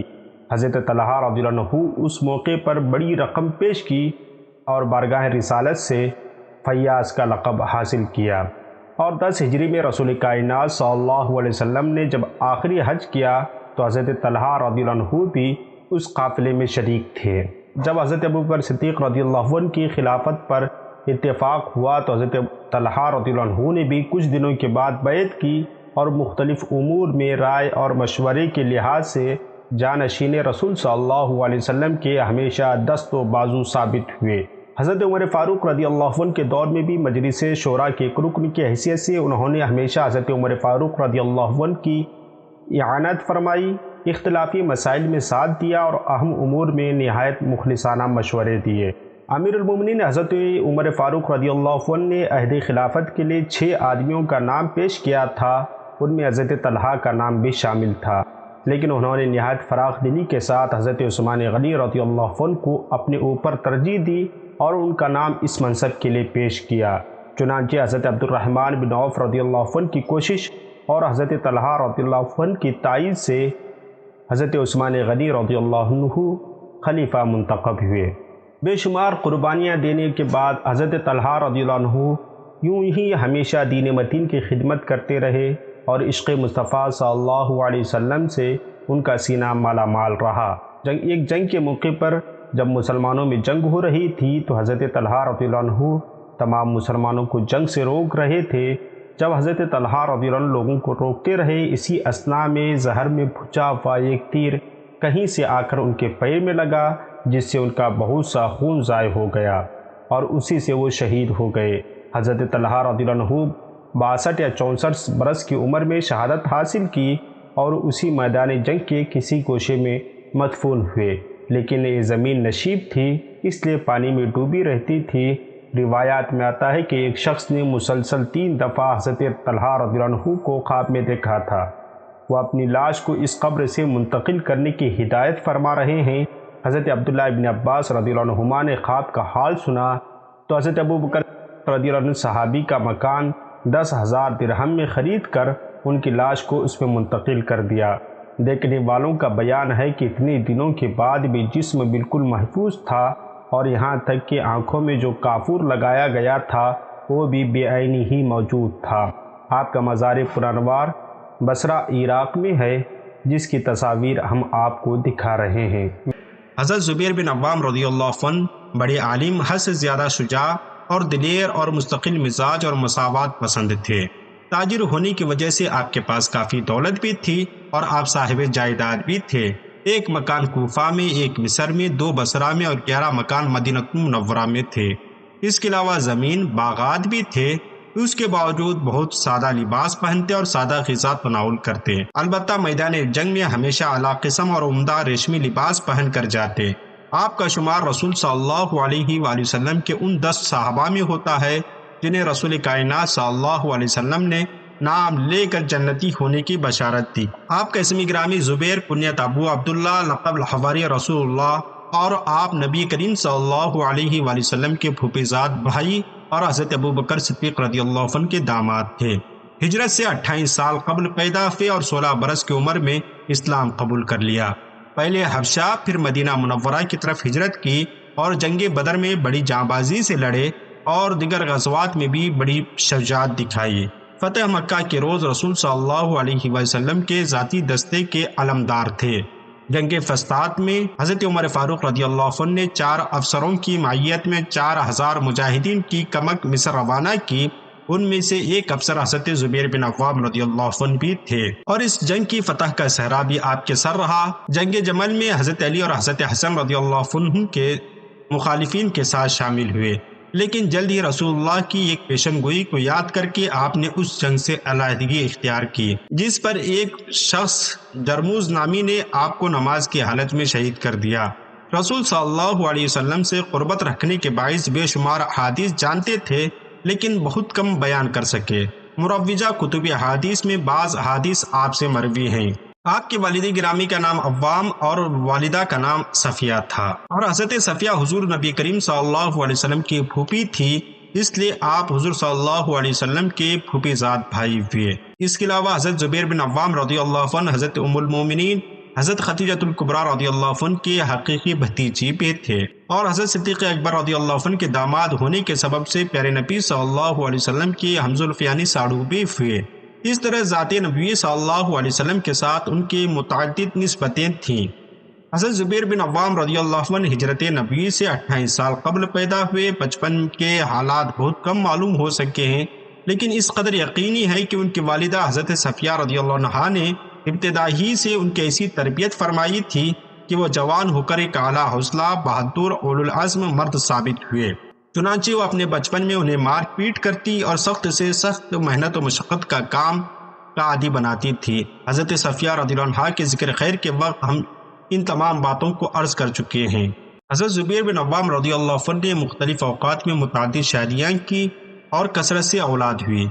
بعض بچے تو ان کی حیات ہی میں قضا کر گئے، تاہم پھر بھی بہت ساری اولاد رہ گئی۔ حضرت اسماء بنت ابو بکر رضی اللہ عنہ کی بطن مبارک سے آپ کو 6 بچے ہوئے، جن کے نام کچھ یوں تھے: عبداللہ، اروا، منذر، خدیجۃ الکبریٰ اور ام الحسن عائشہ وغیرہ۔ ام خالد بنت خالد بن سعید، رباب بنت انیف، زینب بنت بشر، ام کلثوم بنت عقبہ وغیرہ سے بھی آپ کو اولاد ہوئی۔ حضرت زبیر بن عوام رضی اللہ عنہ کو بیوی بچوں سے نہایت محبت تھی، خصوصاً حضرت عبداللہ اور ان کے بچوں کو بہت مانتے تھے۔ جنگ ارمک میں شریک ہوئے تو اپنے صاحبزادے حضرت عبداللہ بن زبیر کو بھی ساتھ لے گئے۔ اس وقت ان کی عمر صرف 10 سال کی تھی، لیکن حضرت زبیر رضی اللہ عنہ نے ان کو گھوڑے پر سوار کر کے ایک آدمی کے سپرد کر دیا کہ جنگ کے ہولناک مناظر دکھا کر جرأت و بہادری کا سبق دے۔ آپ نے جنگ بدر، جنگ احد، جنگ خیبر، جنگ ارمک وغیرہ میں حصہ لیا اور اپنی شجاعت اور بہادری کے جوہر دکھائے۔ آپ کو مساوات اسلامی کا اس قدر خیال تھا کہ 2 مسلمان لاشوں میں بھی کسی تفریق یا امتیاز کو جائز نہیں سمجھتے تھے۔ جنگ احد میں آپ کے ماموں یعنی حضرت امیر حمزہ رضی اللہ عنہ شہید ہوئے تو حضرت صفیہ رضی اللہ عنہا نے بھائی کی تجہیز و تکفین کے لیے 2 کپڑے لا کر دیے، لیکن ماموں کے پہلو میں ایک انصاری کی لاش بھی بے گور و کفن پڑی تھی۔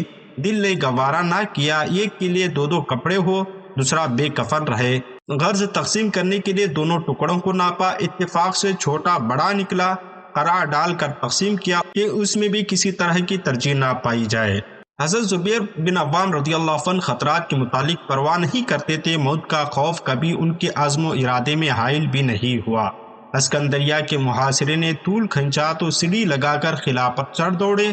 لوگوں نے کہا قلعے میں سخت تعاون ہے تو فرمایا ہم تعاون و تعاون کے لیے ہی آئے ہیں، یعنی موت سے ڈرنا کیا ہے۔ غرض سیڑھیاں لگائی گئی اور جان کی بازی کے ساتھ چڑھ گئے۔ ہمارے رسول کی ہمانت، دیانت اور انتظامی قابلیت کا آپ کا عام شعرا تھا، یہاں تک کہ لوگ عموماً اپنی وفات کے وقت ان کو اپنے آل و اولاد، مال و متاع کے محافظ بنانے کی تمنا ظاہر کرتے تھے۔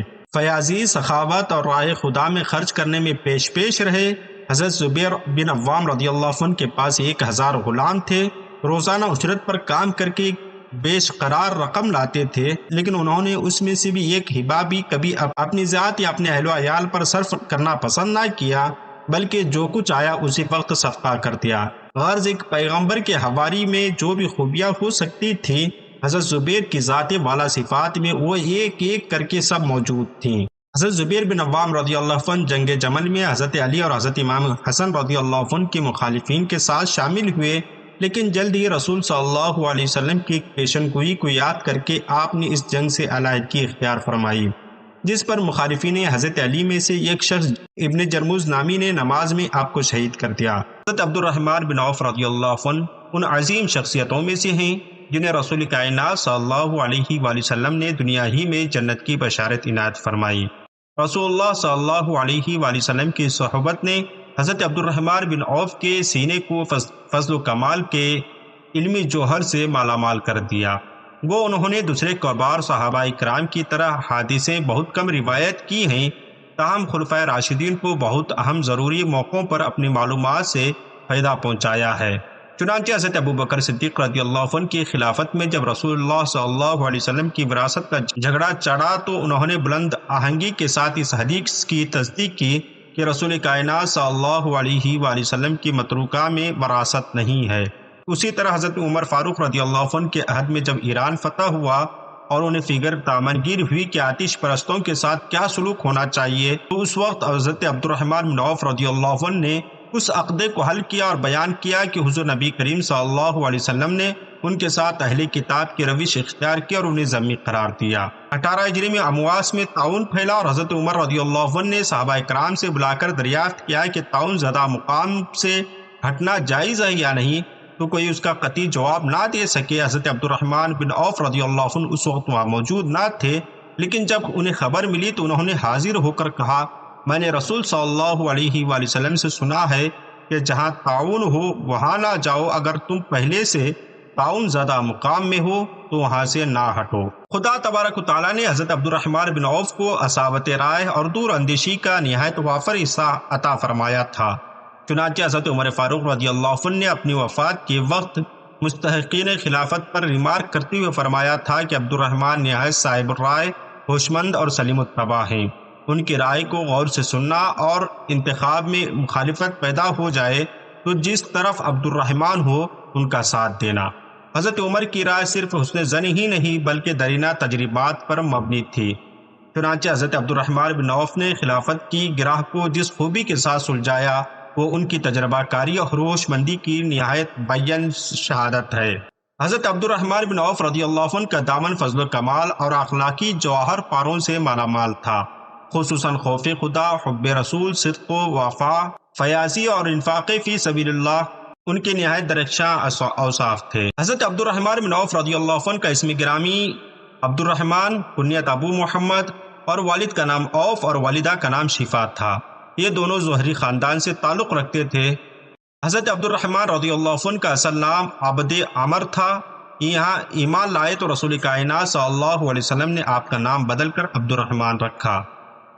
عام روایت کے مطابق حضرت عبد الرحمن بن عوف رضی اللہ عنہ واقع فیل کے 10ویں سال میں پیدا ہوئے تھے، اس لحاظ سے جس وقت رسول اللہ نے دعوت توحید کی صدا بلند کی اس وقت ان کا سن 30 سال سے متجاوز ہو چکا تھا۔ فطری عفت و سلامت روی کے باعث شراب سے پہلے ہی تائب ہو چکے تھے۔ صدیق اکبر کی رہنمائی سے صراط مستقیم کی شہراہ میں بھی نظر آ گئے، بارگاہ نبوت میں حاضر ہو کر راہ روان حق کے کارواں میں شامل ہو گئے۔ اس وقت صرف چند روشن ضمیر بزرگوں کو اس کی توفیق ہوئی تھی اور قافلہ سالار یعنی نبی کریم صلی اللہ علیہ وسلم ارقم بن ابی راقم کے مکان میں پناہ گزین نہیں ہوئے تھے۔ خلعت ایمان سے مشرف ہونے کے بعد حضرت عبد الرحمن بن عوف رضی اللہ عنہ کو بھی دیگر مسلمانوں کی طرح جلا وطن ہونا پڑا۔ پہلے ہجرت کر کے حبشہ تشریف لے گئے، پھر وہاں سے واپس آئے تو سب کے ساتھ مدینہ منورہ کی طرف ہجرت فرمائی۔ مدینہ منورہ پہنچنے کے بعد رسول اللہ صلی اللہ علیہ وسلم نے حضرت سعد بن ربیع انصاری سے بھائی چارہ کرایا اور انصار میں سب سے زیادہ مالدار فیاض طبع تھے۔ حضرت عبد الرحمن بن عوف نے مختلف غزوات میں بھی شرکت فرمائی۔ دومۃ الجندل کی مہم ہو، فتح مکہ، عہد فاروقی میں بھی آپ نے بے شمار غزوات میں شرکت فرمائی۔ رسول کائنات صلی اللہ علیہ وسلم کی محبت اور خدمت و حفاظت میں ہمیشہ پیش رہتے تھے۔ واقعہ احد صحابہ کی جان نثاری کا وہ محبت کا نہایت سخت امتحان تھا۔ حضرت عبد الرحمن بن عوف اس آزمائش میں پورے اترے، بدن پر 20 زخم کئے، پاؤں میں ایسا کاری زخم لگا کہ لنگڑا کر چلنے لگے، لیکن جذبہ جان نثاری نے میدان سے منہ موڑنے نہ دیا۔ حضرت سرور کائنات صلی اللہ علیہ وآلہ وسلم کبھی باہر تشریف لے جاتے، حضرت عبد الرحمن بن عوف پیچھے ساتھ ہو لیتے۔ حضرت عبد الرحمن بن عوف رضی اللہ عنہ نے مختلف اوقات میں متعدد شادیاں فرمائی، بیووں کے ساتھ عموماً لطف و محبت سے پیش آتے تھے۔ ایک انصاریہ سے شادی کی تو 20,000 دینار پر مہر مقرر ہوا۔ بیویوں کے نام آپ کے کچھ یوں ہے: کلثوم بنت عقبہ، سہلہ بنت عاصم، بحریہ بنت ہانی، سہلہ بنت سہیل، ام حکیم بنت قارد، بنت ابی الخشخاش، اسماء بنت سلامہ، ام حریث، یہ باہرہ سے قید ہو کر آئی تھی۔ غزال بنت کسرا بھی آپ کی بیویوں میں شمار کی جاتی ہیں۔ بعض کا خیال ہے کہ خاندان کسرا کی شہزادی تھی۔ حضرت عبد الرحمن بن عوف رضی اللہ عنہ کی اولاد بھی نہایت کثیر تھی۔ جن لڑکوں کے نام معلوم ہو سکے ہیں وہ کچھ یوں ہیں: سالم اسلام سے پہلے پیدا ہوئے اور پہلے ہی مرے، محمد، ابو سلمہ، فقی، ابراہیم، اسماعیل، حمید، زید، عمر، عدی، عروہ، اکبر، سالم اصغر، ابو بکر، عبداللہ، عبد الرحمن، مصعب، سہیل، عثمان، عروہ، یحییٰ، بلال۔ صاحبزادیوں کے نام کچھ یوں تھے: ام لقم یہ زمانے جاہلیت میں پیدا ہوئی تھیں، حمیدہ، امت الرحمن صغریٰ، ام یحییٰ، جویریہ، امیہ، مریم۔ عہد عثمانی میں حضرت عبد الرحمن بن عوف رضی اللہ عنہ نہایت خاموش زندگی بسر کی، اور جہاں تک معلوم ہے کہ مہمات ملکی میں بھی انہوں نے کوئی دلچسپی نہیں لی، یہاں تک کہ روئے اطہر نے 75 برس تک اس سرائے فانی کی سیر کر کے 31 ہجری میں داعی حق کو لبیک کہا۔ حضرت علی رضی اللہ عنہ نے جنازے پر کھڑے ہو کر کہا: ابن عوف، جا، تو نے دنیا کا صاف پانی پیا اور گدلا چھوڑ دیا۔ حضرت سعد بن وقاص جنازہ اٹھانے والوں میں شریک تھے اور کہتے جاتے تھے: یہ پہاڑ بھی چل بسا۔ حضرت عثمان غنی رضی اللہ عنہ نے نماز جنازہ پڑھائی اور جنت البقیع میں دفن کیے گئے۔ حضرت سعد بن وقاص رضی اللہ عنہ کا شمار صحابہ اکرام کی اس جماعت میں ہوتا ہے جن کو زبان نبوت سے زندگی ہی میں جنت کی بشارت مل گئی۔ دین اسلام کے لیے ان کی خدمات بے شمار ہیں۔ زندگی کا شاید ہی کوئی ایسا گوشہ رہا ہوگا جس کے متعلق ان کے حسن حسنہ کا کوئی اعلیٰ نمونہ نہ پیش کیا جا سکے۔ حضرت سعد بن وقاص رضی اللہ عنہ کی ماں نے جب آپ کی ایمان لانے کا سنا تو سخت ناراض ہوئی، بات چیت، کھانا پینا سب چھوڑ بیٹھی۔ کیونکہ وہ اپنی ماں کا حد درجہ فرما بردار اور اطاعت شعار بیٹے تھے، اس لیے سخت آزمائش کا موقع تھا۔ لیکن جو دل توحید کی لذت سے آشنا ہو چکا ہوتا ہے، پھر وہ کفر شرک کی طرف کس طرح رجوع ہو سکتا ہے؟ ماں مسلسل 3 دن تک بے آب و دانہ رہی، لیکن بیٹے کی جبین استقلال پر کوئی شکن تک نہ آئی۔ خدا پاک کو یہ شان استقامت کچھ ایسی پسند آئی کہ تمام مسلمانوں کے لیے ایک فرمان جاری فرما دیا اور قانون عام بنا دیا گیا، جس کا مفہوم کچھ یوں ہے: والدین تجھ کو میرے ساتھ شرک پر مجبور کریں، جن کا کوئی علم و یقین تیرے پاس نہیں ہے تو اس میں ان کی اطاعت نہ کیا کر۔ اسلام قبول کرنے کے بعد ہجرت نبی صلی اللہ علیہ وآلہ وسلم تک مکہ ہی میں مقیم رہے۔ یہ سرزمین عام مسلمانوں کی طرح ان کے لیے بھی شدید مصائب سے خالی نہ تھی، تاہم استقلال کے ساتھ ہر قسم کی سختیاں جھیلتے رہے۔ حضرت سعد بن وقاص رضی اللہ عنہ کفار کے خوف سے عموماً مکہ کی ویران اور سنسان گھاٹیوں میں چھپ کر معبود حقیقی کی پرستش اور عبادت کیا کرتے تھے۔ ایک دفعہ ایک گھاٹی میں چند صحابہ کرام کے ساتھ مصروف عبادت تھے۔ اتفاق سے کفار کی ایک جماعت اس طرف آ نکلی اور اسلام کا مذاق اڑانے لگی۔ حضرت سعد بن وقاص رضی اللہ عنہ کو اس بے بسی کی زندگی میں بھی جوش آ گیا اور اونٹ کی ہڈی اٹھا کر اس زور سے ماری کہ ایک مشرک کا سر پھٹ گیا اور خون بہنے لگا۔ بیان کیا جاتا ہے کہ اسلام کی حمایت میں یہ پہلی خون ریزی تھی جو حضرت سعد بن وقاص رضی اللہ عنہ کے ہاتھوں سے عمل میں آئی۔ حضرت سعد بن وقاص رضی اللہ عنہ اسلام کی راہ میں پہلے تیر چلانے والی شخصیت تھے۔ مکہ میں جب کفار کے ظلم و ستم سے مسلمانوں کا پیمانہ صبر و تحمل سے لبریز ہو گیا تو حضور نبی کریم صلی اللہ علیہ وآلہ وسلم نے صحابہ کو ہجرت مدینہ کو حکم دیا۔ اس حکم عام کی بنا پر حضرت سعد بن وقاص رضی اللہ عنہ نے مدینے کی راہ لی اور اپنے بھائی عتبہ بن ابی وقاص رضی اللہ عنہ کے مکان میں رہنے لگے۔ حضرت عتبہ بن ابی وقاص رضی اللہ عنہ مدینے میں پہلے سے ہی سکونت پذیر تھے، آپ نے جنگ بدر، جنگ احد، جنگ خندق اور جنگ خیبر میں شرکت کی۔ فتح مکہ میں مہاجرین کا پرچم اٹھانے والے 3 افراد میں سے ایک حضرت سعد بن وقاص رضی اللہ عنہ بھی تھے۔ دوسرے غزوات میں بھی پیارے نبی صلی اللہ علیہ وسلم کے ہمراہ رہے۔ مسلمانوں کے ماہر تیر اندازوں میں ان کا شمار ہوا کرتا تھا۔ حضرت سعد بن وقاص رضی اللہ عنہ غزوہ احد میں دشمنوں کی یلغار کے سامنے سیسا پلائی ہوئی دیوار بن کر کھڑے ہو گئے۔ حضرت سعد بن وقاص رضی اللہ عنہ کی شہزادی عائشہ بنت سعد کہتی ہیں کہ آپ کے تابناک کردار کی وجہ سے آپ یوں روایت کیا کرتی ہیں کہ احد کے دن جب لوگوں میں بھگدڑ مچ گئی تو میں ایک طرف ہو کر سوچنے لگا کہ کیا کیا جائے۔ میں نے فیصلہ یہ کیا، نہ تو میں ہتھیار ڈالوں گا، نہ ہی میدان سے راہ فرار اختیار کروں گا۔ میں ان سے لڑتا رہوں گا یہاں تک کہ میں ان سے خلاصی پا جاؤں یا شہید ہو جاؤں۔ اچانک ایک شخصیت میرے قریب آ گئی جن کے گرد کفار نے ہر طرف سے گھیرا تنگ کر لیا تھا۔ اسی بھیڑ میں سے میں نے صحابی رسول صلی اللہ علیہ وسلم حضرت مقداد کو پہچانا۔ میں نے چاہا کہ میں نے ان سے پوچھوں کہ کفار نے کس کے گرد حصار کیا ہوا ہے۔ مقداد نے مجھے دیکھا تو خود ہی پکار اٹھے، اے سعد، یہ رسول اللہ صلی اللہ علیہ وسلم ہیں اور تمہیں یاد فرما رہے ہیں۔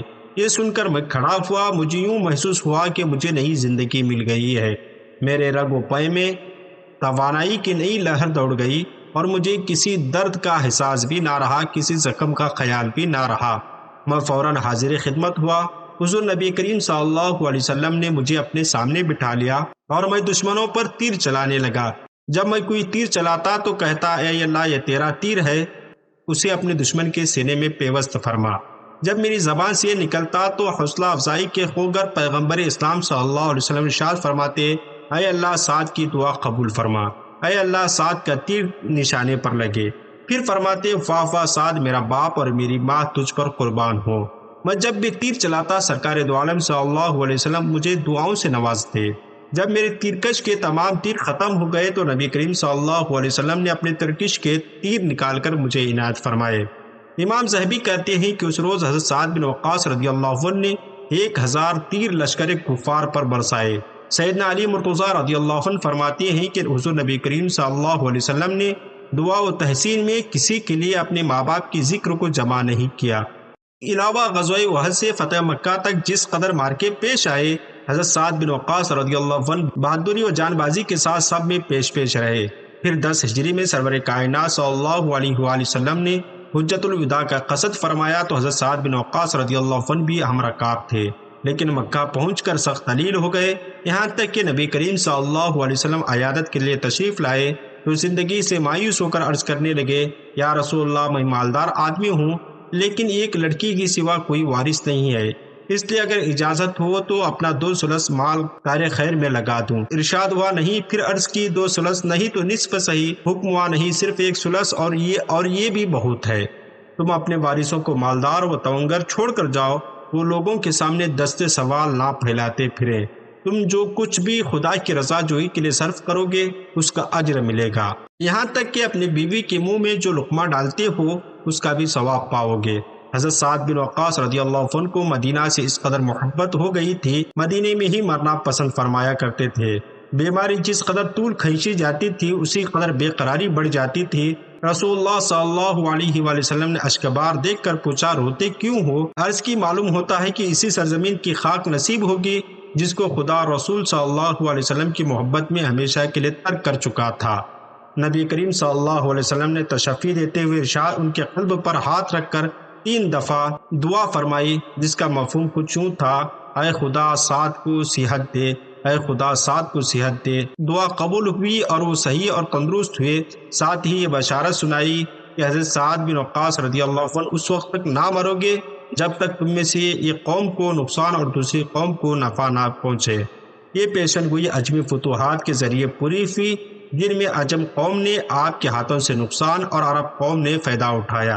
حضرت سعد بن وقاص رضی اللہ عنہ نے ایک جہان کو سیراب فرمایا۔ آپ کی خدمات آب زر سے لکھے جانے کے قابل ہیں اور ہم اس 10 منٹ کی ویڈیو میں آپ کی خدمات کا صحیح طور پر آپ کے سامنے گوشوارہ نہیں پیش کر سکتے۔ آپ کی خدمات سمجھنے کے لیے کتب احادیث، کتب سیرت کا لازمی طور پر مطالعہ کریں۔ حضرت سعد بن وقاص رضی اللہ عنہ مدینے سے 10 میل کے فاصلے پر مقام عقیق میں اپنے لیے قصر تعمیر کرایا تھا، چنانچہ بقیہ زندگی اسی میں بسر کی، یہاں تک کہ 55 ہجری میں طائر روح نے باغ رضوان کے اشتیاق میں ہمیشہ کے لیے اس خوب سے انصری کو خیر آباد کہا۔ حضرت سعد بن وقاص رضی اللہ عنہ نے وصیت کی تھی کہ جنگ بدر میں جو اونی کپڑا میرے جسم پر تھا اس سے کفن کا کام لیا جائے، چنانچہ اس پر عمل کیا گیا اور آپ کی لاش مبارک مدینہ منورہ لائی گئی، آپ کی نماز جنازہ مسجد نبی میں ادا کی گئی اور تو اس کو احتشام کے ساتھ مقام بقی میں آپ کو دفن کیا گیا۔ 70 برس سے زیادہ عمر پائی اور اس عرصے میں آپ نے عظیم الشان کارناموں کی ایسی یادگار چھوڑی کہ ان کے اخلاق قیامت تک فخر و مباحات کے ساتھ ان پر رطب اللسان رہیں گے۔ حضرت سعد بن وقاص رضی اللہ عنہ کے اخلاق میں خشیت الہی و حب رسول، تقوی، زہد، بے نیازی اور خاکساری کے سب سے روشن ابواب رہے۔ خوف خدا اور عبادت گزاری آپ کا معمول رہا۔ حضرت سعد بن وقاص رضی اللہ عنہ نے مختلف اوقات میں متعدد شادیاں کی اور آپ کی کثیر اولاد ہوئی۔ کہا جاتا ہے کہ حضرت سعد بن وقاص رضی اللہ عنہ کی 34 اولادیں ہوئیں، ان میں سے 17 لڑکے تھے، بقیہ لڑکیاں تھیں۔ دوستو، آج کے اسٹوڈیو میں ہم ایک عظیم صحابی رسول حضرت سعید بن زید رضی اللہ عنہ کا ذکر خیر کر رہے ہیں، جو پیارے نبی صلی اللہ علیہ وسلم کے صحابی تھے۔ آپ عشرہ مبشرہ میں بھی شامل ہیں، جنہیں زندگی ہی میں جنت کی بشارت دے دی گئی ہے۔ ویڈیو پسند آنے کی صورت میں لائک اور شیئر ضرور کریں اور فدا نامہ یوٹیوب چینل کو سبسکرائب کریں۔ حضرت سعید بن زید رضی اللہ عنہ کا دل دنیاوی جا و حشم سے پاک و صاف تھا، صرف مقامی عقیق کی جاگیر پر گزر اوقات ہوتی تھی۔ آخر میں حضرت عثمان غنی رضی اللہ عنہ نے عراق میں بھی ایک جاگیر دی تھی۔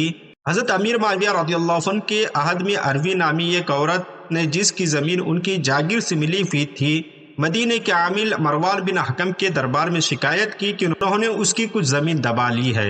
مروان نے تحقیقات کے لیے 2 آدمی متعین کیے۔ حضرت سعید بن زید رضی اللہ عنہ کو خبر ہوئی تو انہوں نے کہا، رسول اللہ صلی اللہ علیہ وسلم نے فرمایا، جو اپنے مال کے آگے قتل ہو وہ شہید ہے۔ پھر مروان نے کہا، کیا تم خیال کرتے ہو کہ میں نے اس کے ساتھ ظلم کیا ہے؟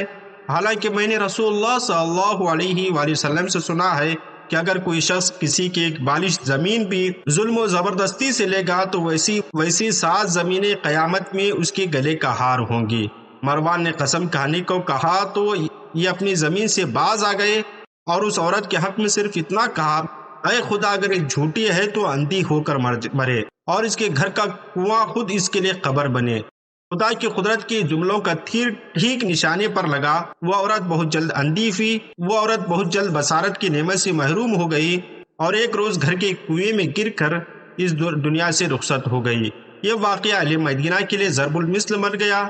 حضرت سعید بن زید رضی اللہ عنہ کے سامنے بہت سے انقلابات برپا ہوئے، 20 خانہ جنگیاں پیش آئیں اور وہ اپنے زہد و تقوی کے باعث ان جھگڑوں سے ہمیشہ کنارہ کش رہے۔ تاہم جس کی نسبت جو رائے رکھتے تھے وہ آزادی کے ساتھ ظاہر کرنے میں تعامل نہیں کرتے تھے۔ جب حضرت عثمان غنی رضی اللہ عنہ شہید ہوئے تو وہ عموماً کوفہ کی مسجد میں فرمایا کرتے تھے کہ تم لوگوں نے عثمان کے ساتھ جو سلوک کیا اس سے اگر کوہ احد متزلزل ہو جائے تو کچھ عجب نہیں ہے۔ حضرت مغیرہ بن شعبہ حضرت امیر معاویہ رضی اللہ عنہ کی طرف سے کوفہ کے گورنر تھے۔ ایک روز وہ جامع مسجد میں عوام کے ایک حلقے میں بیٹھے تھے کہ حضرت سعید بن زید داخل ہوئے تو انہوں نے نہایت تعظیم اور تکریم کے ساتھ ان کا استقبال کیا اور اپنے پاس بٹھایا۔ اسی اثنا میں ایک دوسرا آدمی اندر آیا اور حضرت علی کی شان میں نامناسب الفاظ استعمال کرنے لگا۔ حضرت سعید بن زید رضی اللہ عنہ سے ضبط نہ ہو سکا، بولے، مغیرہ، لوگ تمہارے سامنے رسول اللہ صلی اللہ علیہ وسلم کے صحابہ اکرام کو برے الفاظ استعمال کرتے ہیں اور تم منع نہیں کرتے۔ اس کے بعد اصحاب عشرہ میں سے 8 آدمیوں کا نام لے کر فرمایا، لوگوں تمہارے سامنے رسول صلی اللہ علیہ وآلہ وسلم نے ان کو جنت کی بشارت دی ہے، اگر چاہو تو ان 90 آدمی کا نام بھی لے سکتا ہوں۔ اور لوگوں نے اصرار کیا تو فرمایا، 90 میں ہوں۔ حضرت سعید بن زید رضی اللہ عنہ کے حالات کتب میں بہت کم ملتے ہیں، تاہم بالاتفاق ان صحابہ کرام میں سے تھے جو آسمان کے محرومات تھے، ہدایت کے روشن چراغ تھے اور وہ لڑائیوں میں پیارے نبی صلی اللہ علیہ وآلہ وسلم کے آگے رہتے تھے اور نماز میں رسول اللہ صلی اللہ علیہ وآلہ وسلم کے پیچھے رہا کرتے تھے۔ حضرت سعید بن زید رضی اللہ عنہ کا اسمی گرامی سعید، کنیت ابو العاور، آپ کے والد گرامی کا نام زید اور والدہ کا نام فاطمہ تھا۔ جب رسول اللہ صلی اللہ علیہ وآلہ وسلم نے دین حنیف کو زیادہ مکمل صورت میں دوبارہ دنیا کے سامنے پیش کیا اور دعوت توحید شروع کی تو اگرچہ اس وقت اس کے سچے شیدائی صفحہ ہستی پر موجود نہ تھے، تاہم ان کے فرزند سعید کے لیے یہ آواز بالکل مانوس تھی۔ انہوں نے جوش کے ساتھ لبیک کہا اور اپنی نیک بخت بیوی کے ساتھ حلقہ بگوش اسلام ہوئے۔ حضرت سعید کی بیوی فاطمہ حضرت عمر بن خطاب رضی اللہ عنہ کی حقیقی بہن تھی، لیکن وہ خود اس وقت تک اسلام کی حقیقت سے ناآشنا تھے اور بہن اور بہنوئی کی تبدیلی مذہب کا حال سن کر نہایت غصے میں آئے اور دونوں میاں بیوی کو اس قدر مارا کہ لہو لہوان ہو گئے۔ یہ مشہور اور معروف واقعہ ہے، آپ نے کافی مرتبہ سن رکھا ہوگا۔ اور اس کے بعد حضرت عمر فاروق رضی اللہ عنہ رسول اللہ کی بارگاہ میں حاضر ہو کر کلمہ پڑھ کر مسلمان ہو جاتے ہیں۔ حضرت سعید بن زید رضی اللہ عنہ اولین مہاجرین کے ساتھ مدینہ پہنچے اور رفع بن عبد المنذر انصاری کے مہمان ہوئے۔ کچھ دنوں کے بعد رسول اللہ صلی اللہ علیہ وآلہ وسلم نے ان میں اور رافع بن مالک انصاری رضی اللہ عنہ سے آپ کا بھائی چارہ کروا دیا۔ 2 ہجری میں قریش مکہ کا وہ مشہور قافلہ جس کی وجہ سے جنگ بدر پیش آئی ملک شام سے آ رہا تھا، رسول اللہ نے ان کو اور طلحہ کو اس تجسس پر مامور فرمایا کہ یہ دونوں حدود شام میں تجبار پہنچ کر کشت کے مہمان ہوئے، اور جب قافلہ وہاں سے آگے بڑھا تو نظر بچا کر تیزی کے ساتھ مدینے کی طرف روانہ ہوئے۔ رسول اللہ صلی اللہ علیہ وآلہ وسلم کی بارگاہ میں پوری کیفیت پیش کر سکے، لیکن قافلے نے کچھ سنگن پا کر ساحلی راستہ اختیار کیا اور کفار قریش کی ایک بڑی جمعیت مدد کے لیے آئی تھی، اور میدان بدر کا مشہور معرکہ پیش آیا۔ جس وقت سعید بن زید میدان بدر پہنچے، اس وقت غازیان دین فاتحانہ سرور و انبساط کے ساتھ میدان جنگ سے واپس آ رہے تھے، کیونکہ یہ بھی ایک خدمت پر مامور تھے، اس لیے رسول اللہ نے ان کو میدان بدر کے مال غنیمت میں حصہ مرحمت فرمایا اور جہاد کے ثواب میں بھی شامل ہونے کی بشارت تھی، اور تمام غزوات میں شریک رہے۔ فتح شام کے بعد حضرت سعید بن زید رضی اللہ عنہ کی تمام زندگی نہایت سکون و خاموشی سے بسر ہوئی، یہاں تک کہ 50 ہجری یا 51 ہجری میں 70 برس تک اس سرائے فانی میں رہ کر رحلت فرمائی۔ چونکہ نواحی مدینہ میں بمقام عقیق آپ کا مستقل مسکن تھا، اس لیے وہیں وفات پائی۔ جمعہ کا دن تھا کہ حضرت عبداللہ بن عمر رضی اللہ عنہ نماز جمعہ کی تیاری کر رہے تھے کہ وفات کی خبر سنی، اور اسی وقت عقیق کی طرف روانہ ہوئے۔ حضرت سعد بن وقاص رضی اللہ عنہ نے غسل دیا، عبداللہ بن عمر رضی اللہ عنہ نے نماز جنازہ پڑھائی اور مدینہ لا کر جنت البقیع میں سپرد خاک کیا گیا۔